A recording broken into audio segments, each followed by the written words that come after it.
हाय। आज का जो हमारा टॉपिक है उसकी शुरुआत हम एक कहानी से करेंगे और ये कहानी शुरू होती है एक आदमी से जो एक सूटकेस लेकर एक सर्कस के मैनेजर के पास जाता है और उससे बोलता है, क्या आप अनूठी चीज़ों में भरोसा रखते हैं? तो सर्कस का मैनेजर बोलता है, हमारा तो काम ही अनूठी चीज़ों का है, बोलिए।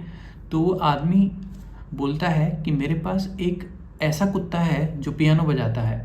वो आदमी भौचक्का रह गया। उसने बोला, कहाँ है वो कुत्ता? उस आदमी ने अपना सूटकेस निकाला, उसे ज़मीन पर रखा, उसमें से कुत्ते को निकाला, कुत्ते ने अपना पियानो निकाला और बजाना शुरू किया। उस कुत्ते ने ऐसा सार छेड़ा कि वो उस मैनेजर के होश उड़ गए। मैनेजर ने बहुत सारे खेल देखे थे लेकिन ऐसा खेल कभी नहीं देखा था। लेकिन थोड़ी देर बाद एक बड़ा कुत्ता उस कमरे में आया और छोटे कुत्ते की गर्दन को पकड़ा और उसे बाहर ले गया। दोनों के दोनों हैरान। तो मैनेजर ने पूछा कि ये बड़ा वाला कुत्ता कौन था? तब वो आदमी बोला, ये इसकी माँ थी, ये इसको डॉक्टर बनाना चाहती है। इस कहानी में वो छोटा कुत्ता सही है या फिर वो बड़ा कुत्ता सही है, उसका बच्चा सही है या वो माँ सही है, ये मैं आपके ऊपर छोड़ता हूँ। और अब हम बात करते हैं हमारे अगले टॉपिक की। जब भी हमारे शरीर में प्लेटलेट्स के उतार चढ़ाव की बात होती है तो हम उसे एक ही चीज़ से सामान्यतः जोड़ कर देखते हैं, वो है डेंगू। हेलो, मेरा नाम है डॉक्टर मनोज सेवल। मैं गवर्नमेंट मेडिकल कॉलेज कोटा के डिपार्टमेंट ऑफ इंटरनल मेडिसिन से सेकेंड ईयर जूनियर रेजिडेंट हूँ। आज हम डेंगू क्या है, ये कैसे फैलता है, इसके लक्षण क्या हैं, इसका उपचार और बचाव के बारे में विस्तार से बात करेंगे। और उसके साथ में हम ये भी बात करेंगे कि कितनी प्लेटलेट तक आपको डरने की ज़रूरत नहीं है।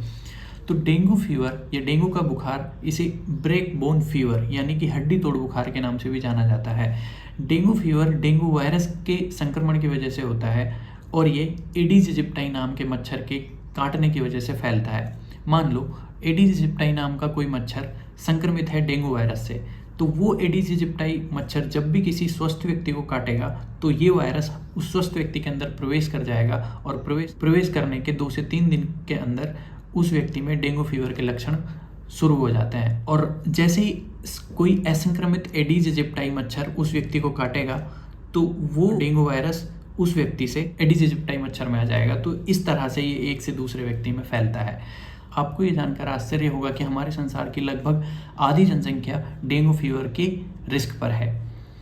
ज़्यादातर डेंगू फीवर के जो मरीज़ होते हैं वो तो हल्का फुल्का बुखार और शरीर में दर्द के साथ ही 5 से 7 दिन में ठीक हो जाते हैं। अगर हम इसके लक्षणों के बारे में बात करें तो इसके लक्षणों में तेज़ बुखार, सर दर्द, आंखों के पीछे दर्द, मांसपेशियों में दर्द और जोड़ों में दर्द होना, साथ में कमर में दर्द भी होता है। उसके साथ में उल्टी होना और शरीर पर लाल लाल निशान बन जाना, ये लक्षण इसके होते हैं। ज़्यादातर मरीजों में तो ये 5 से 7 दिन के अंदर इन्हीं लक्षणों के साथ ख़त्म हो जाता है। लेकिन कुछ केसेस में अगर ध्यान ना दिया जाए तो ये बहुत सीरियस रूप भी ले लेता है और मृत्यु भी हो सकती है। तो डेंगू फीवर के वार्निंग साइंस में पेट में बहुत तेज़ दर्द होना, बार बार उल्टी का होना, सांस लेने में दिक्कत होना, बहुत तेज़ सांसों का चलना, मसूड़ों से, नाक से, मुंह से, मलद्वार से कहीं से भी खून का आना, माहवारी के समय ब्लीडिंग का अचानक बढ़ जाना, बेहोशी होना, चिड़चिड़ापन होना, हमारे हाथ पैरों का ठंडा पड़ जाना, शरीर में सूजन आना और शरीर पर रैसेस यानी कि शरीर पर लाल लाल निशानों का हो जाना, ये सभी इसके वार्निंग साइंस में आते हैं। यदि इस तरह के कोई भी लक्षण आपको अपने शरीर में लगते हैं तो आप नज़दीकी स्वास्थ्य केंद्र पर तुरंत संपर्क करें या फिर किसी भी क्वालिफाइड डॉक्टर से पास में संपर्क करें। अब यदि हम इसके उपचार के बारे में बात करें तो उपचार का सबसे पहला बिंदु है बेड रेस्ट। जब भी आपको इस तरह के लक्षण अपने शरीर में दिखाई दें तो 5 से 7 दिन तक स्ट्रिक्ट बेड रेस्ट पर रहें। दूसरा बिंदु जिस पर ध्यान देने की ज़रूरत है वो ये कि यदि आपको बुखार होता है तो बुखार को कम करने वाली दवाइयाँ और उल्टी होती है तो उल्टियों को कम करने वाली दवाइयाँ नियमित रूप से डॉक्टर के परामर्श से लेते रहें और अपने शरीर को गीले कपड़े से बार बार पोंछते रहें, जिससे कि आपके शरीर का तापमान कम रहेगा। तीसरा जो सबसे महत्वपूर्ण बिंदु है वो है फ्लूइड इनटेक।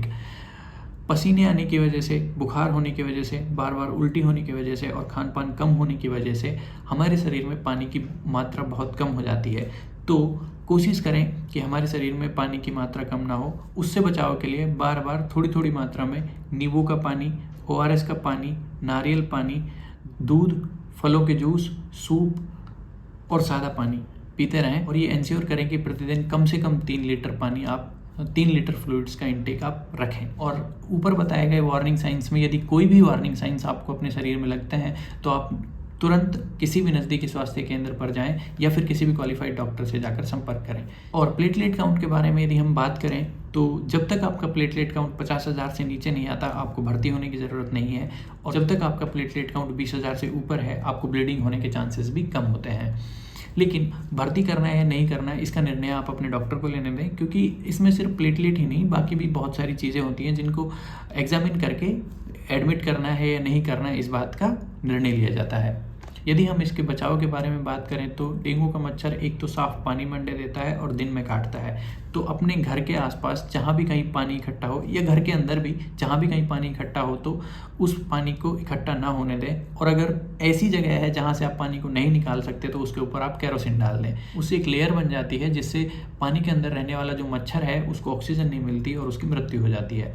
पानी की टंकियों को पूरी तरह से ढककर रखें, फुल स्लीव के कपड़े पहने तथा पैरों को पूरी तरह से ज़्यादा ढककर रखने वाले कपड़े पहने।